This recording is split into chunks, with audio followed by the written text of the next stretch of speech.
Hello everyone, welcome to my channel. Today we are going to discuss NCERT solution for class 12 Flamingo English book and poem second and elementary school classroom in a slum.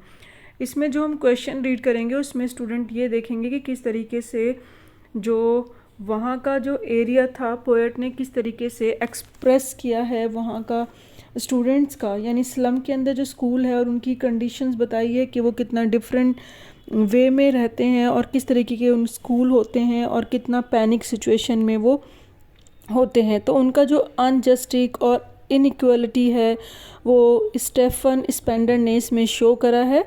तो वो हम इन questions के through देखेंगे और one by one समझेंगे और बहुत simple language में क्वेश्चंस हैं, आप इनको बहुत इजीली समझ सकते हैं। कोई डाउट है तो कमेंट सेक्शन में पूछ सकते हैं। First question asking to you, what do you think is the colour of sour cream. जो क्रीम थी यानी बहुत ही ज़्यादा जो वहाँ पे कलर था उसका क्रीम का, आप क्या सोचते हैं उस कलर को जो पोएट ने बोला है कि वो क्रीम को सॉर क्रीम क्यों बोला है। Why do you think the poet has used this expression to describe the classroom walls. और उसने पोएट ने इस एक्सप्रेशन को क्लासरूम वॉल से किस तरीके से एक्सप्रेस किया है, क्यों किया है। तो the colour of sour cream is off white, क्योंकि वो ऑफ वाइट होता है।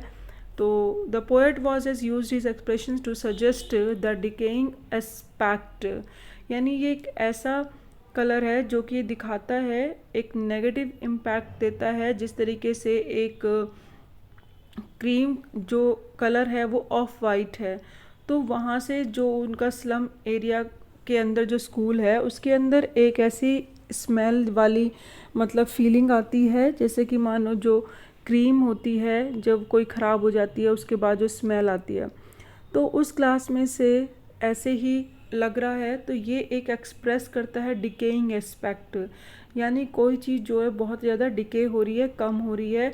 And the colour of the classroom wall symbolise the pathetic, और जो कलर है क्लास का वो ये शो करता है कितनी पैथेटिक सिचुएशन है उनकी लाइफ की, जो बच्चे उस स्लम स्कूल में आते हैं।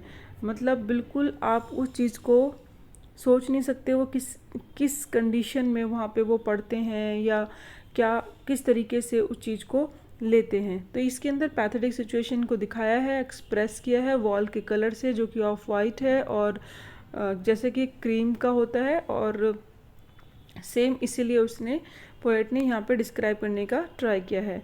नेक्स्ट है, the walls of the classroom are decorated with the pictures of Shakespeare and buildings with domes, world maps and beautiful valleys. How do these contrast with the walls of these children's।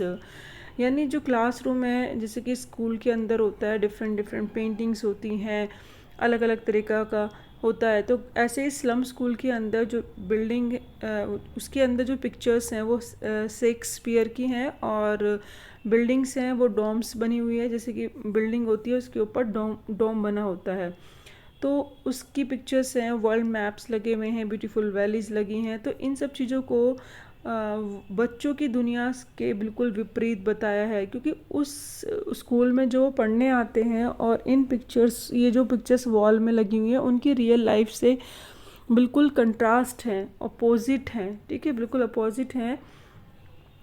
कैसे, जैसे कि अब वो बच्चे जो उस slum area में रहते हैं वो इस बिल्डिंग डोम्स और शेक्सपियर की जो मतलब पिक्चर लगी हुई है या बिल्डिंग्स बनी हुई हैं और उसमें डोम्स बना हुआ है, तो ये रिच पर्सनालिटी को शो करता है।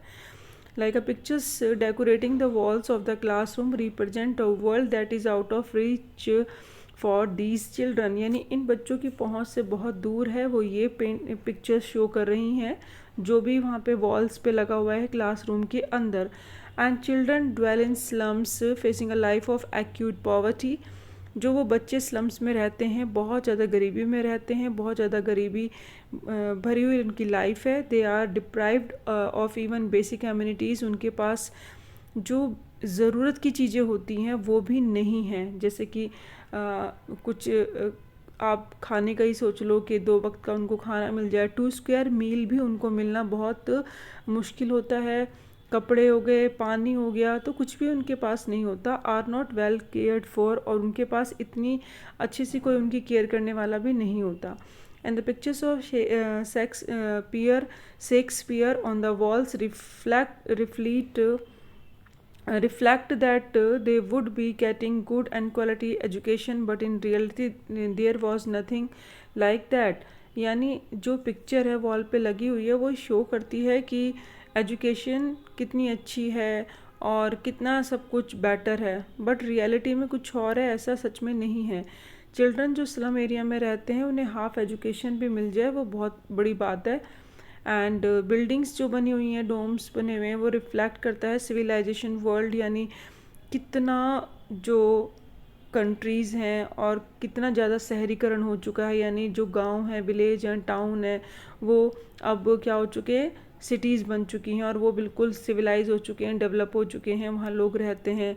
बट ये उनके लिए तो अननोन है, बच्चों के लिए अननोन टू दैम, यानी बच्चों के लिए ये दूर दूर तक एक क्या है, ड्रीम है, और उनको इन चीज़ों से कोई लेना देना नहीं है, क्योंकि वो चीज़ें ना उन्होंने कभी देखी हैं।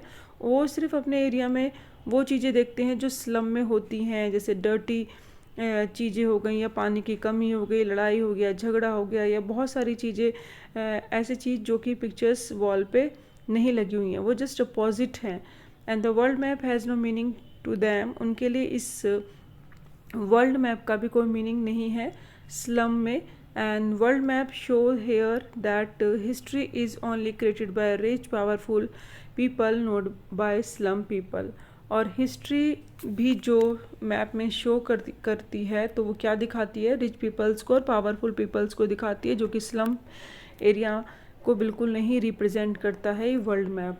तो चाहे डोम हो बिल्डिंग्स पे बने हुए, या फिर शेक्सपियर की कोई पिक्चर हो और वर्ल्ड मैप हो, तो कोई भी चीज़ क्यों ना हो उससे कोई उनको इफ़ेक्ट नहीं पड़ने वाला। द ब्यूटीफुल वैलीज़ ही क्यों ना हो, वो भी मीनिंगलेस हैं बच्चों के लिए, चिल्ड्रंस के लिए।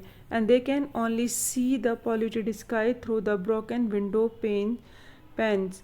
तो जो उनकी विंडो है वहाँ से अगर वो बाहर देखते हैं तो उनको सिर्फ क्या दिखाई देता है, चारों तरफ धुआं, पॉल्यूशन से भरा हुआ आकाश, and shows their dark future, और ये रिप्रेजेंट करता है कि उनका फ्यूचर बिल्कुल अंधेरे में है, जहाँ उन्हें कोई भी उम्मीद की किरण तक भी दिखाई नहीं देती है।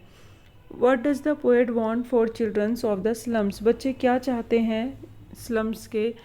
How can their lives be made change? और उनकी लाइफ कैसे चेंज कर सकते हैं? जो पोएट्स है वो बच्चों के लिए क्या चाहता है? The poet wants that these children should also get good education as other children gets. वो चाहते हैं कि इन बच्चों को भी वैसी एजुकेशन मिलनी चाहिए जैसे दूसरे बच्चों को मिलती है। They should also get a bright future, उनका भी ब्राइट फ्यूचर होना चाहिए।